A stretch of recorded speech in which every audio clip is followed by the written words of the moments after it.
Proper planetary system मिलता है तब उसमें सबसे पहला काम होता है वो प्लैनेट और उसके होस्ट स्टार के बीच के डिस्टेंस को मेजर करना, क्योंकि इससे ही हमें पता चल जाता है कि वो प्लैनेट अपने हैबिटेबल जोन में है या नहीं, और अगर है तो उस पर कितना वाटर परसेंटेज होगा। हैबिटेबल प्लैनेट्स खोजने के अगले क्राइटेरिया की बात करें तो वो है size and mass of planets, क्योंकि किसी भी प्लैनेट का मास और साइज लाइफ को इवॉल्व होने में इन्फ्लुएंस कर सकता है। अब जितना प्लैनेट का साइज होगा उतनी ही ज्यादा जगह मौजूद होगा इंसानों के रहने के लिए, और प्लैनेट्स का मास जितना ज्यादा होगा उतनी ही ज्यादा उस पर ग्रेविटी भी होगी, और इसी ज्यादा ग्रेविटी की वजह से वो प्लैनेट हवा को जमीन के करीब रखेगा, जिससे उसका एटमॉस्फेयर काफी ज्यादा मोटा और स्टेबल रहेगा। साइज और मास वाले क्राइटेरिया के बाद अब बात करते हैं हमारे नेक्स्ट क्राइटेरिया यानी कि टेम्परेचर की, जिसमें इन प्लैनेट्स का टेम्परेचर धरती से 5 डिग्री सेल्सियस ऊपर या नीचे हो सकता है, क्योंकि धरती के मिडिल वाले एरिया यानी ट्रॉपिकल रीजन में पनप रहे माइक्रोब्स इसी तरह के एक्सट्रीम टेम्परेचर में सर्वाइव करते हैं। अब इन्हीं सभी फैक्टर्स को ध्यान में रखते हुए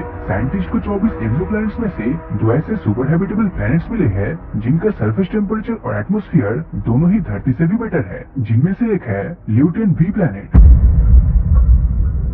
इस प्लैनेट को 2017 में पहली बार ऑब्जर्व किया गया था, तब पता चला कि इस पर न सिर्फ पानी है बल्कि किसी भी लाइफ फॉर्म के जिंदा रहने के लिए सभी जरूरी चीजें जैसे कि हाइड्रोकार्बन और अमाइनो एसिड भी भारी मात्रा में मौजूद है। ये प्लैनेट इंसानों के रहने के लिए इतना अच्छा है कि रिसर्च के मुताबिक इसके परफेक्शन के पीछे किसी एलियन का हाथ बताया जाता है, और इसी पॉसिबिलिटीज को देखते हुए अक्टूबर 2017 और 18 में मेटी नाम की ऑर्गेनाइजेशन ने इस प्लैनेट पर कई मैसेज भेजे हैं, जिनमें से एक मैसेज में अलग अलग म्यूजिकल इंस्ट्रूमेंट की आवाज और दूसरे मैसेज के अंदर यूनिवर्स में हमारी लोकेशन का साइंटिफिक ट्यूटोरियल है, जिससे कि अगर ल्यूटेन बी पर इंटेलिजेंट लाइफ मौजूद हुई तब हमें उसके बारे में एक न एक दिन जरूर पता चलेगा। अब अगला सुपर हैबिटेबल एरिया है ट्रैपिस्ट स्टार सिस्टम। कहा जाता है धरती के रेगिस्तान में जितने मिट्टी के कण है उतने ही स्टार्स पूरे ब्रह्मांड में मौजूद है। अब अगर सितारे ही इतने हैं तो सोचिए प्लैनेट्स कितने होंगे, और इतने अरबों खरबों प्लैनेट्स में सिर्फ हमारी धरती पर ही लाइफ एग्जिस्ट करती है, ऐसा होना तो लगभग नामुमकिन सा लगता है।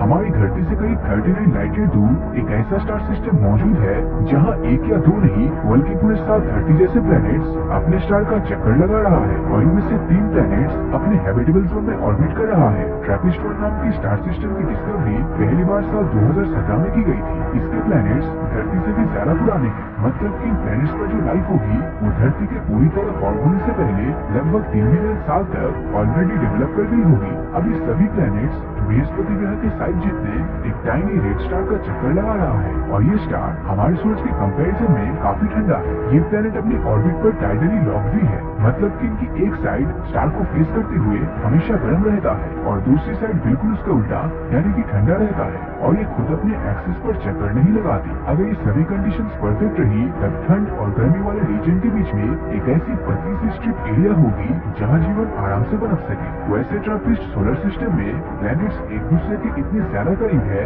कि अगर आप इनमें से किसी एक पर खड़े होकर आसमान में देखेंगे तब आपको स्टार सिस्टम के बाकी प्लैनेट्स अपने चारों तरफ घूमते हुए दिखेंगे।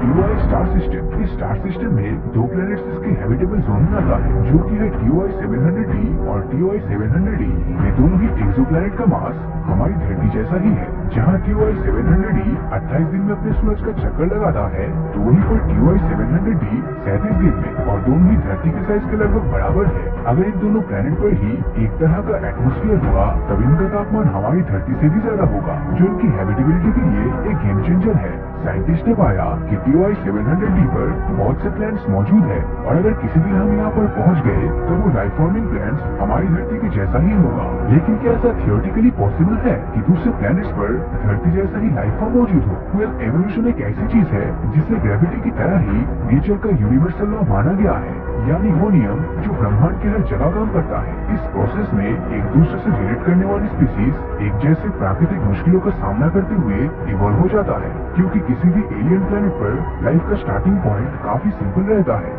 जो सुपर हैबिटेबल प्लैनेट्स होंगे वो काफी पुराने होंगे, साथ ही उसका साइज काफी बड़ा, टेम्परेचर वार्म और धरती के मुकाबले वहाँ ज्यादा नमी होगी। ये प्लैनेट्स ऐसे स्टार्स को ऑर्बिट कर रहे होंगे जो हमारे सूरज से भी ज्यादा पुराने हैं, और उनका लाइफ स्पैन भी सूरज से लंबा होगा। ऐसा माना जाता है कि हमारा सूरज करीब 10 बिलियन सालों तक एग्जिस्ट करेगा और जब बात धरती पर मौजूद लाइफ की आती है तब धरती पर कॉम्प्लेक्स लाइफ फॉर्म होने में करीब 4 बिलियन साल लगे। हालांकि कुछ स्टार्स ऐसे हैं जिनकी लाइफ हमारे सूरज से भी ज्यादा लंबी है, जिसके चलते इनके प्लैनेट्स पर लाइफ को इवॉल्व होने का ज्यादा समय मिल जाता है। तो अब सवाल आता है कि आखिर हम इन प्लैनेट्स में एलियन लाइफ को ढूंढेंगे कैसे? इसके लिए सबसे पहले हमें के स्टार्स को ढूंढना होगा, जिन्हें सिंपल वर्ड्स में रेड डॉर्फ भी कहा जाता है। रेड डॉर्फ बाकी स्टार्स के मुकाबले काफी ठंडे होते हैं और इनकी ल्यूमिनोसिटी यानी कि रोशनी भी काफी कम होती है। साथ ही साथ ये 20 से 70 बिलियन सालों तक वजूद में रहते हैं। अगर हम धरती से कंपेयर करें तो रेड डॉर्फ को ऑर्बिट करने वाले किसी प्लैनेट पर अगर लाइफ मौजूद है तब उसको इवॉल्व और एडाप्ट होने में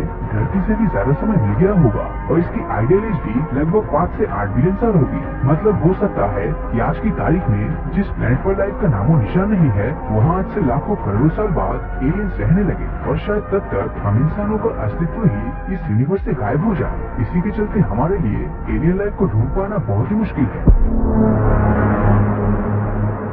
QI प्लैनेट्स, इन दो प्लैनेट्स का नाम है QI 5715.01 और QI 5554.01। अब ये दोनों ही लाइफ के एवोल्यूशन के लिए बिल्कुल परफेक्ट है। पहले प्लैनेट QI 5715.01 का सरफेस टेम्परेचर धरती के मुकाबले सिर्फ 2.4 डिग्री सेल्सियस ही कम है, लेकिन साइज में ये धरती से 8 गुना बड़ा है, जिसका मतलब इसका लैंड सरफेस एरिया और ग्रेविटी धरती से काफी ज्यादा होगी। अब अगर पानी की बात की जाए तो इसके खुद के सूरज और प्लैनेट्स के बीच की दूरी के अकॉर्डिंग यहाँ बहुत सारा पानी मौजूद तो जरूर होना चाहिए। दूसरे प्लैनेट का टेम्परेचर 27 डिग्री सेल्सियस है, जो आपको एसी में रहने जैसा फीलिंग देगा। तो इससे एक बात तो क्लियर है कि कंफर्ट के मामले में ये प्लैनेट हमारे लिए परफेक्ट है। अब यहाँ जमीन के टेक्टोनिक प्लेट्स की हलचल की वजह से नाइट्रोजन साइकिल कंटिन्यूअसली चलती रहती है। अब आप बोलोगे कि नाइट्रोजन से लाइफ फॉर्म थोड़ी ना होगा, बिकॉज हम में से ज्यादातर लोगों को लगता है कि धरती पर ऑक्सीजन ज्यादा होना मोस्ट इम्पोर्टेंट है, पर सच तो ये है कि धरती पर सबसे ज्यादा नाइट्रोजन है। यहाँ तक हवा में भी 78% सिर्फ नाइट्रोजन ही है और यही नाइट्रोजन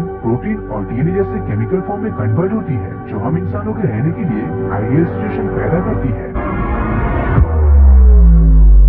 टी गार्डन भी, इसको सुपर अर्थ भी कहा जाता है। ये अब तक खोजा गया मोस्ट अर्थ लाइक प्लैनेट्स है और अगर इसका एटमॉस्फेयर बहुत हद तक धरती जैसा हुआ तब इसका सरफेस टेम्परेचर भी करीब 28 डिग्री सेल्सियस जितना ही होगा। मतलब कि हम इंसानों के रहने के लायक है और इस प्लैनेट का सूरज भी हमसे सिर्फ 12.4 लाइट ईयर दूर है। तो इन सभी प्लैनेट्स में से आपको कौन सा प्लैनेट धरती के जैसे हैबिटेबल लग रहा है?